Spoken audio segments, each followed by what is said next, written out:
एक बार की बात है, एक जंगल में पहाड़ की चोटी पर एक किला बना था। किले के बाहर एक ऊंचा विशाल देवदार का पेड़ था। देवदार के पेड़ पर एक उल्लू रहता था। वो भोजन की तलाश में नीचे घाटी में फैले ढलवां चरगाहों में आता। चरगाहों की लंबी लंबी घासों व झाड़ियों में कई छोटे मोटे जीव व कीट पतंगे उसे मिल जाते, जिन्हें उल्लू भोजन बना लेता था। निकट ही एक बड़ी झील थी, जिसमें हंसों का निवास था। उल्लू पेड़ पर बैठा झील को निहारा करता। उसे हंसों का तैरना व उड़ना मंत्रमुग्ध कर देता। वो सोचता कि कितने शानदार पक्षी है ये हंस। एकदम दूध सा सफ़ेद, गुलगुला शरीर, सुराहीदार गर्दन, सुंदर मुख व तेजस्वी आंखें। उसकी बड़ी इच्छा होती किसी हंस से उसकी दोस्ती हो जाए। एक दिन उल्लू पानी पीने के बहाने झील के किनारे उगी एक झाड़ी पर उतरा। निकट ही एक बहुत शालीन व सौम्य हंस पानी पी रहा था। हंस को पानी पीते देख वो उल्लू भी हंस के निकट आ गया। उल्लू ने बात करने का बहाना ढूंढा। उसने कहा, हंस जी, आपकी आज्ञा हो तो मैं भी पानी पी लूं, मुझे बहुत प्यास लगी है। हंस ने चौंक कर उसे देखा और बोला, मित्र, पानी प्रकृति द्वारा सबको दिया गया वरदान है, इस पर किसी एक का अधिकार नहीं। उल्लू ने पानी पिया, फिर सिर हिलाया जैसे उसे निराशा हुई हो। हंस ने पूछा, मित्र, असंतुष्ट नजर आते हो, क्या प्यास नहीं बुझी? उल्लू ने कहा, हे हंस, पानी की प्यास तो बुझ गई, पर आपकी बातों से मुझे ऐसा लगा कि आप नीति व ज्ञान के सागर हैं। मुझे इनकी प्यास जग गई है, वो कैसे बुझेगी? हंस मुस्कुराया, मित्र, आप कभी भी यहाँ आ सकते हो, हम बात करेंगे। इस प्रकार जो मैं जानता हूँ वो आपका हो जाएगा और मैं भी आपसे कुछ ना कुछ सीख लूँगा। हंस व उल्लू रोज मिलने लगे। एक दिन हंस ने उल्लू को बता दिया कि वो वास्तव में हंसों का राजा हंसराज है। अपना असली परिचय देने के बाद हंस अपने मित्र को निमंत्रण देकर अपने घर चला गया। हंसराज के शाही ठाट थे। खाने के लिए कमल व नरगिस के फूलों के व्यंजन परोसे गए और जाने क्या क्या दुर्लभ खाद्य थे। उल्लू को पता ही नहीं लगा। बाद में सौंफ इलायची की जगह मोती पेश किए गए। उल्लू दंग रह गया। अब हंसराज उल्लू को महल में ले जाकर खिलाने पिलाने लगा। रोज दावत उड़ती। उसे डर लगने लगा कि किसी दिन साधारण उल्लू समझकर हंसराज उससे दोस्ती न तोड़ ले।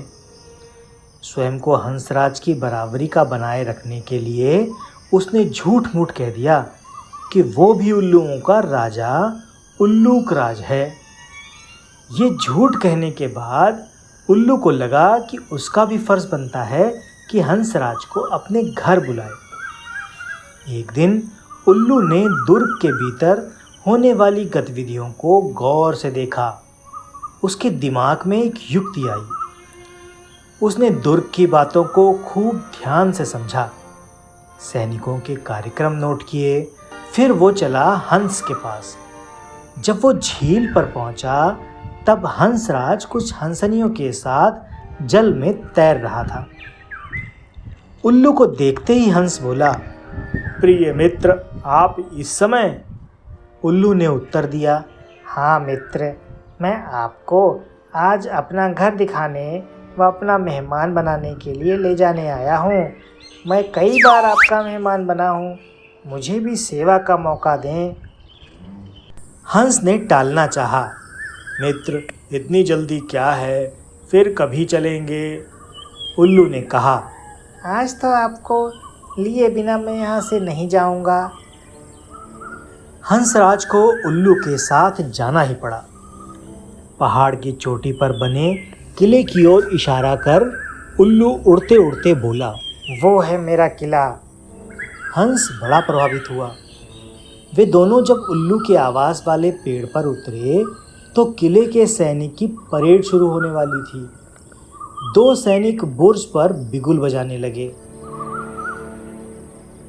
उल्लू दुर्ग के सैनिकों के रोज के कार्यक्रम को याद कर चुका था, इसलिए ठीक समय पर हंसराज को ले आया था। उल्लू बोला, देखो मित्र, आपके स्वागत में मेरे सैनिक बिगुल बजा रहे हैं। उसके बाद मेरी सेना परेड और सलामी देकर आपको सम्मानित करेगी। रोज की तरह परेड हुई।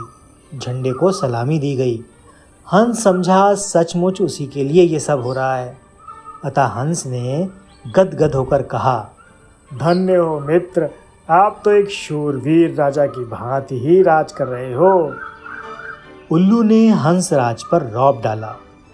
मैंने अपने सैनिकों को आदेश दिया है कि जब तक मेरे परम मित्र राजा हंसराज मेरे अतिथि हैं, तब तक इसी प्रकार रोज बिगुल बजे व सैनिकों की परेड निकले। उल्लू को पता था कि सैनिकों का ये रोज का काम है। हंस को उल्लू ने फल, अखरोट, बनफशा के फूल खिलाए। उनको वो पहले ही जमा कर चुका था। भोजन का महत्व नहीं रह गया था। सैनिकों की परेड का जादू अपना काम कर चुका था। हंसराज के दिल में उल्लू मित्र के लिए बहुत सम्मान पैदा हो चुका। उधर सैनिक टुकड़ी को वहां से कूच करने के आदेश मिल गए। दूसरे दिन सैनिक अपना सामान समेटकर जाने लगे तो हंस ने कहा, मित्र, देखो आपके सैनिक आपकी आज्ञा लिए बिना कहीं जा रहे हैं। उल्लू हड़बड़ाकर बोला, किसी ने उन्हें गलत आदेश दे दिया होगा, मैं अभी रोकता हूँ उन्हें। ऐसा कहकर वो उल्लू हूँ हूँ करने लगा। सैनिकों ने उल्लू का घुंघुआना सुना। वो अपशकुन समझकर उन्होंने जाना स्थगित कर दिया। दूसरे दिन फिर वही हुआ। सैनिक जाने लगे तो उल्लू घूं घूं करने लगा। सैनिकों के नायक ने क्रोधित होकर सैनिकों को मनहूस उल्लू को तीर मारने का आदेश दिया। एक सैनिक ने तीर छोड़ा। तीर उल्लू की बगल में बैठे हंस को जा लगा। वो तीर खाकर नीचे गिरा और फड़फड़ाकर मर गया। उल्लू उसकी लाश के पास शोकाकुल हो विलाप करने लगा। हाय, मैंने अपनी झूठी शान के चक्कर में अपना परम मित्र खो दिया। धिक्कार है मुझे, धिक्कार है मुझे। उल्लू को बेसुध होकर रोते देखकर एक सियार उस पर झपटा और उसे मारकर खा गया। इस तरह इस कहानी का अंत होता है। इस कहानी से हमें ये सीखने को मिलता है कि झूठी शान बहुत महंगी पड़ती है। कभी भी झूठी शान के चक्कर में नहीं पड़ना चाहिए। आप जैसे हैं, जो भी हैं, उसी में संतुष्ट होकर खुद पर गर्व करना चाहिए। ऐसे ही मज़ेदार वीडियो देखने के लिए हमारे चैनल को सब्सक्राइब कीजिए और बेल आइकन को क्लिक करना मत भूलिए। तो मिलते हैं ऐसे ही किसी मज़ेदार वीडियो में। तब तक के लिए बाय बाय।